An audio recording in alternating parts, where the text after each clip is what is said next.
Today, I get to have a conversation with Sharmen, and I'm really excited because I love, love, love conversations with Sharmen. As I've talked about people come to the retreat, she's one of those people that when you're around her, you're just get a sense of calm, and you're just like, she's so wise and gives me so much peace. And so I'm excited because you're going to get to meet her at the retreat. If you've not already met her, she's going to be leading a workshop. And today we're going to be talking a little bit more about the workshop, Learning to Walk in the Dark. Before we do, Sharmen, can you introduce yourself?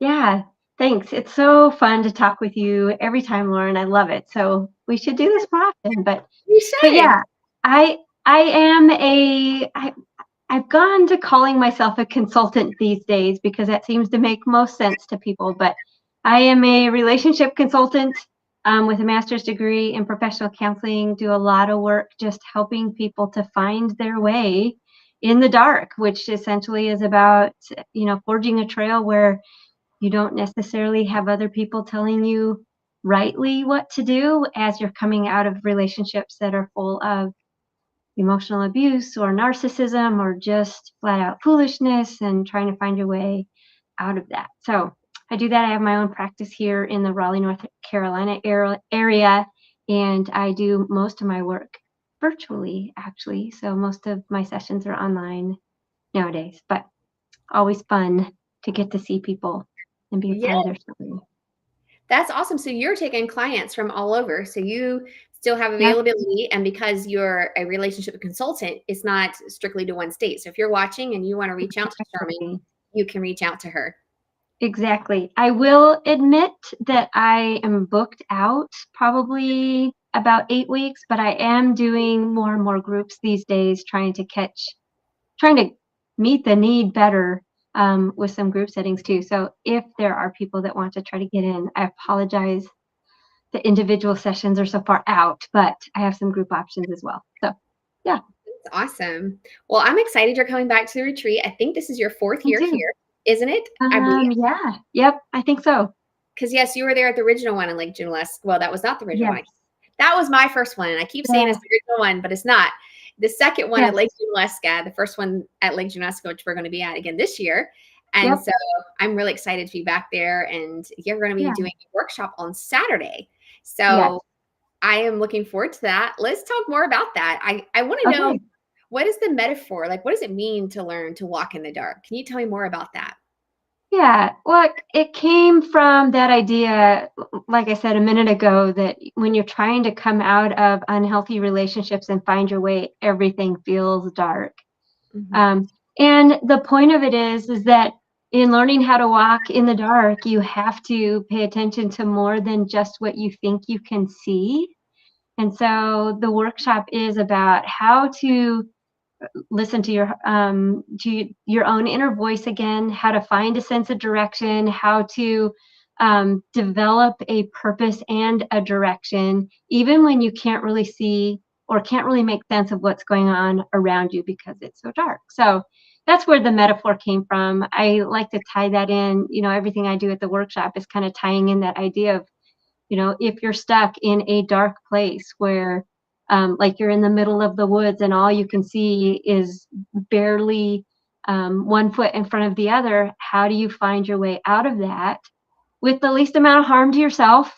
I use the analogy of being an undercover agent in a war zone as well, but how to get through that with the least amount of harm to yourself with purpose and direction and just finding your footing no matter what. Oh, I love that. So can you tell me, how did you come up with this idea? I feel like that's what I'm helping people do all the time is be able to be better discerners of what they're sitting in, what they're doing, and trying to find their way out. So it just came from that sense of we have all kinds of voices, all kinds of noise, all kinds of things around us that are confusing that we don't know what to do with. So it is really hard to go, well, how do I make a decision about anything? And so I feel like I'm helping people do that all the time.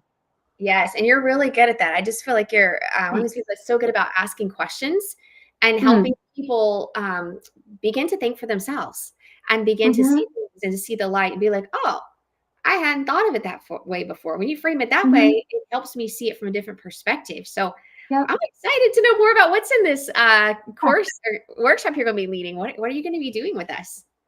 So I haven't quite nailed down what exercise I want to use, but essentially it's going to look like I want it to be really interactive because I love participating with the crowd, so to speak. So I want it to be really interactive. I want people's real life experiences and scenarios and to talk through them a little bit. But essentially, what I want to move people towards in even just the couple hours we have together is how to think differently about things. An example would be I had a client today that we were actually, today is the first day that I met her. So we were just talking about how she has come to um, really identify that her husband has been abusive towards her.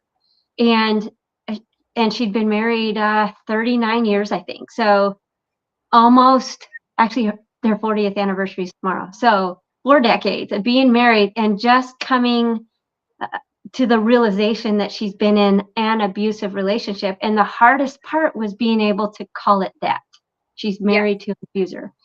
So we talked about that a little bit, but ultimately reframed it to be that she's been in this marriage for a long time. She's just awakening to the fact that she has allowed herself, she has given herself permission to make herself small just to be in a relationship with somebody else.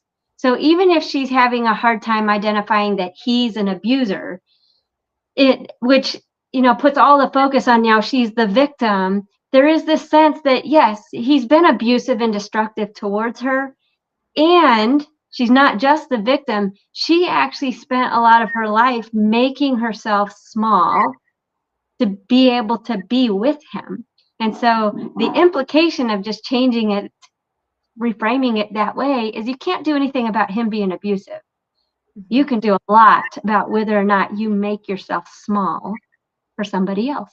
So little things like that help. That's a way of helping find the way in the dark, is like you're just reframing it to go, wait a minute, I have a choice here of what I can do, even though I can't control him or them or whoever it is. Mm-hmm. And that's so powerful. And I think that sounds so, it doesn't sound so simple, but it does to a certain extent, like to a survivor listening, Mm-hmm. but it's huge. Like when you feel like as a survivor, you have no choice. Like everything is stripped from you. And anything that feels like when you have no choice, it just feels like you're suffocating and you're Right. trapped and you're dying. When you look at it and you're like, wait a minute, I have a choice here. Mm-hmm. I can do something different. Like it's just like a freedom, it sets you free. And you're like, Yeah. I can walk in the light. And so I'm excited. Can you tell me about what you'll be doing with these ladies? Will you be hearing some stories and helping them just kind of reframe things, or what will you be doing? Probably, yeah. I have a couple of different it's like group role play exercises that tend to help people be able to um, just kind of put themselves in different situations, but in acting out the situations, it helps them to get in the moment, to reframe things in the moment. So like I said, I want it to be really interactive. I haven't nailed down exactly which one I want to do yet, but probably something sort of a role play or a contemplative type of exercise that does take real life examples, so that we're not just making up things, but real life examples, and reframing them in a way that makes sense, that they can immediately put to practice as soon as they leave or as soon as they think about it. They can put it into practice and just find some strength in their own steps. Yes. Well, I'm excited for them to meet you and get to do that because I've always said this in It'll our be lives, but fun. it was hugely impactful for me when I kept talking Hmm. over and over again about one thing and over again. You're like, wow, Lauren, that was part of your story. But what's your story? Hmm. And it's just like, oh, Exactly. wait, Exactly. wait. And it's just like some reason why it that was the light bulb I needed. Like just to be like, I don't have Hmm. to continue to see myself in this light, or this doesn't have to continue to define my Exactly. story. I can create something new. And so I'm excited for what you'll be giving these ladies. Like, what an amazing opportunity to come to the retreat and get to connect in your session and hear Yeah. more about this. I'm looking forward to this. And I'm like, oh, I want to be there and learn more. I always enjoy conversations with you. She's amazing. You'll love Sharmen, y'all. If you've not met her, you need to meet her, go to her workshop. And so I want to know too, what on a practical level, if this is a workshop, so what do I need to bring with me when I'm coming, just so I can be prepared? Right. At this point, I just say bring a curiosity. So not really anything, but a sense of curiosity and adventure. And if you have a particular scenario that you would love to have be part of the workshop, narrow it down to kind of a quick synopsis and bring that, because I want, like I said, I want to work with real life scenarios, what's really relevant to the people that show up. So bring a quick synopsis. We'll incorporate it into the workshop, into the role play that we do. But again, the whole purpose is just to think differently about how to find your way when it's really hard to see anything or make sense of anything going on around you. So trying to find your way in the dark so that you're living life with joy, with peace, with purpose, with meaning, no matter what your environment is. So there, at this point, there's nothing anybody needs to bring, just your own selves with an air of curiosity and maybe a story you want me to unpack. I love this. I'm excited. I'm like, I want to come. You So should come. I will. And then we can go out to downtown, wherever we are, whatever town Yeah. it is we're near afterwards, because we'll have free time afterwards. Oh So yeah. everyone wants to Fun. go out. So this is perfect. You get to like go to her workshop and kind of get that light in the darkness with maybe something, a narrative that you're stuck in, and go out Hmm. and celebrate. So Hmm. I'm thinking, like, for people coming, this is really helpful to know, is to kind of do a little bit of homework, because you really get out of something as much as you put in it. So like being Exactly. prepared a little bit is a good idea. Like thinking through that, because if you said to me right now, tell me something, you're going to help me see the light, I would be like, my brain would just go all Right. over the place, and we may not even get to it. It may take 30 minutes of a conversation. But if you kind of think through it and feel like, okay, where do I feel Hmm. trapped? What do I feel like is defining me? And get that out there so you can work through that in your class. That's amazing. I'm excited for everybody to get to experience this. Fun. So is there anything else you would like to share with the women coming to the retreat, or any encouragement for them as they're thinking about coming? 'Cause this is your fourth Mhm. retreat now. So Yeah. I just am super excited. I know it has kind of become a bit of a reunion yes. for people that have been every year. We get a chance to connect with people that this is the only place we get to see them. I know that for me, I've got several clients that I've only met virtually before coming, so I'll get to see them in person. So I'm super excited about that. But here's what I would say about it. If nothing else, this is an opportunity to get away from the total chaos of your world and just rest. So if there's nothing else you get out of it, it's beautiful, it is peaceful, it is a restful place.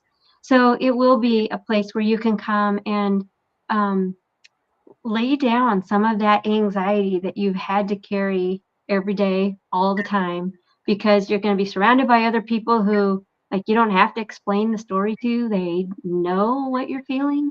And that in itself can help you feel not so alone. So I love the idea of this kind of a retreat. I love getting to meet people that I do sessions with virtually. I love just the whole ambiance about it. So it will be beautiful and restful and a place of healing. So I'm super excited for those of you who are coming. Yes. Well, thank you so much for joining me today. And for those watching, I have Yeah. linked at the top of this post a link to register for the retreat if you had not.